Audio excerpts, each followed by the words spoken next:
Papa Ed selos na selos sa isang lalaki na nagpa-picture kay Bianzi. Ito ang pag-uusapan natin maya-maya lamang at pakiusap tapusin ang video para malaman ang nilalaman nito at kung bago ka pa lang sa aking channel paki-subscribe para lagi kang updated sa video ng mga kalingap. Isang mapagpalang araw sa inyong lahat mga kalingap, sa isang maliit na komunidad sa Sorsogon, kung saan ang araw ay palaging tila mas maliwanag at ang hangin ay may dalang saya. Unang nagtagpo sina Edo at Bianzi, dalawang pusong hindi magkakilala, ngunit tila itinali na ng tadhana. Si Edo, tahimik, responsable, at palaging handang tumulong. Kilala siyang kuya ng bayan, magaan kasama, magaan kausap.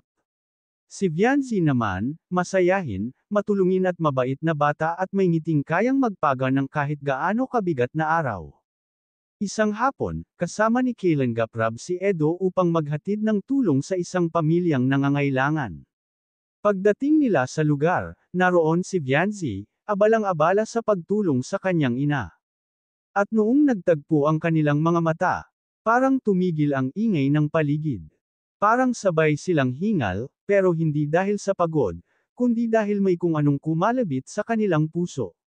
Dahil pareho silang sama-sama sa outreach at content ng grupo, madalas nang nagkakasama ang dalawa. Hindi sinasadya, pero para bang laging sila ang katabi ng isa't isa, sa pamimigay ng pagkain, pagbisita sa mga matatanda, o kahit sa simpleng paghakot ng mga kahon para ipamigay sa mga kapuspalad. Si Kailan Gaprab, napapangiti tuwing nakikita ang dalawang nag-aalangan pero halatang may kilig.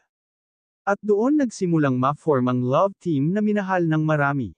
Edo at Bianzi, ang Kailan Gap Love Team. Isang gabi, matapos ang buong araw ng content at pagtulong, naupo sina Edo at Bianzi sa tapat ng tabing dagat, tahimik ang paligid, maliban sa kuliglig.